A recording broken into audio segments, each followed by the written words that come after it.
கணேசாய நமக. முருகா சரணம். ஆந்திரா மற்றும் தமிழக எல்லையான சுருட்டுப்பள்ளி என்ற ஊரில் அமைந்துள்ள பள்ளிகொண்டேஸ்வரர் கோயில் ஆன்மீக ரீதியாகவும் வரலாற்று ரீதியாகவும் மிகவும் தனித்துவம் வாய்ந்தது.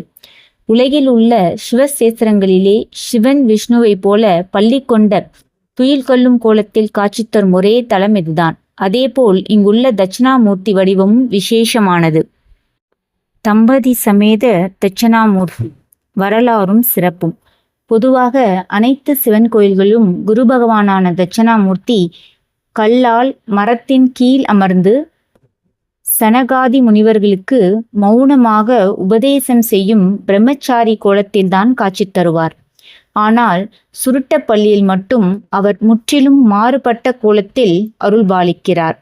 இதன் சிறப்புகள்: தம்பதி சமேத வடிவம். இந்த தட்சணாமூர்த்தி தனது இடது தொடையில் தனது மனைவி தாட்சாயினி பார்வதி தேவி அம்மனை அமர வைத்து தம்பதி சமேத தட்சணாமூர்த்தியாக திருமண கோலத்தில் காட்சி தருகிறார். ஆலிங்கன தட்சணாமூர்த்தி தன் தேவியை ஒரு கையால் அணைத்தவாறு இருப்பதால் இவருக்கு ஆலிங்கன தட்சணாமூர்த்தி என்ற பெயர் உண்டு. இரு கால்களும் தரையில் பொதுவாக ஒரு காலை மடித்து மற்றொரு காலை முயலக்கண் மீது ஊன்றி அமர்ந்திருக்கும் தட்சணாமூர்த்தி இங்கு தனது இரு கால்களையும் தரையில் பதித்து சுகாசன நிலையில் அமர்ந்துள்ளார். சுருட்டுப்பள்ளி கோவிலின் பின்னணி வரலாறு: தேவர்களும் அசுரர்களும் பார்க்கடலை கடைந்தபோது உலகையே அழிக்கக்கூடிய ஆழகால விஷம் வெளிப்பட்டது. அந்த உக்கிரமான விஷத்தின் வெப்பம் தாங்க முடியாமல் அனைவரும் சிவபெருமானிடம் அடைக்கலம் புகுந்தனர். அகிலத்தை காக்க எண்ணிய சிவன் அந்த விஷத்தை அப்படியே விளங்கினார். விஷம் தொண்டைக்குள் இறங்கினால் சிவனின் உயிருக்கே ஆபத்து என்பதால் அருகில் இருந்த பார்வதி தேவி பதறி அடித்து சிவனின் தொண்டையை தன் கரங்களால் சுருட்டி பிடித்தார், அமுக்கினார். இதனால் விஷம் தொண்டையிலே நின்று நீல நிறமாக மாறியது. இதனால்தான் சிவனுக்கு நீலகண்டன் என்ற பெயர். விஷத்தின் வீரியத்தால் சிவபெருமானுக்கு லேசான மயக்கமும் களைப்பும் ஏற்பட்டது. தேவர்கள் மற்றும் முனிவர்களின் பயத்தை போக்கிவிட்டு கைலாயம் திரும்பும் வழியில் இந்த சுருட்டுப்பள்ளி என்ற இடத்தில் பார்வதி தேவியின் மடியில் தலை வைத்து சிவபெருமான் சற்று ஓய்வெடுத்தார், பள்ளி கொண்டார்.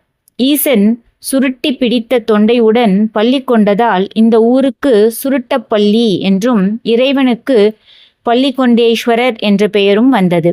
தரிசன பலன்கள்: சுருட்டப்பள்ளி கோவிலில் தம்பதி சமேத தட்சிணாமூர்த்தியை பள்ளிகொண்டேஸ்வரையும் தரிசிப்பதால் கிடைக்கும் பலன்கள் மகத்தானவை. குடும்ப ஒற்றுமை மற்றும் தம்பதி அந்யோன்யம். தட்சிணாமூர்த்தி தனது மனைவியோடு காட்சி தருவதால் கணவன் மனைவி இடையே இருக்கும் கருத்து வேறுபாடுகள் நீங்கி குடும்பத்தில் ஒற்றுமை பலப்படும். விரைவில் திருமணம் கைகூடும். திருமண தடைகள் உள்ளவர்கள் இங்கு வந்து தட்சிணாமூர்த்திக்கு மஞ்சள் வஸ்திரம் சாத்தி கொண்டைக்கடலை மாலை அணிவித்து நெய் தீபம் ஏற்றி வழிபட தோஷங்கள் நீங்கி விரைவில் நல்ல வரன் அமையும். கல்வி மற்றும் ஞானம். குருவின் அருள் முழுமையாக கிடைப்பதால் மாணவர்களுக்கு படிப்பில் கவனமும் கூர்மையான அறிவும் நல்ல ஞானமும் உண்டாகும். மன அமைதி மற்றும் ஆரோக்கியம். நஞ்சுண்டு உலகை காத்த ஈசன் ஓய்வெடுக்கும் தலம் என்பதால் இங்கு வந்து வேண்டிக் கொள்ளும் போது நம் வாழ்வில் இருக்கும் இன்னல்களும் மன அழுத்தங்களும் நீங்கி உடல் ஆரோக்கியம் மேம்படும். முக்கியமான தகவல்: பிரதோஷ வழிபாட்டின் பிறப்பிடமே இந்த சுருட்டுப்பள்ளி திருத்தலம்தான் என்று ஆன்மீக பெரியோர்கள் கூறுகிறார்கள். சனிக்கிழமைகளில் வரும் சனி மகா பிரதோஷம் இங்கு மிக விசேஷமாக கொண்டாடப்படுகிறது. ஸ்ரீ பள்ளிகொண்டேஸ்வரர் சுவாமி கோயில், சுருட்டுப்பள்ளி கிராமம், நாகாலாபுரம் மண்டலம், சித்தூர் மாவட்டம், ஆந்திர பிரதேசம். தமிழக எல்லையான உளுத்துக்கோட்டையிலிருந்து 2 கிலோமீட்டர் தொலைவில் திருப்பதி செல்லும் மெயின் ரோட்டிலே கோயில் அமைந்துள்ளது. ஓம் நம சிவாய.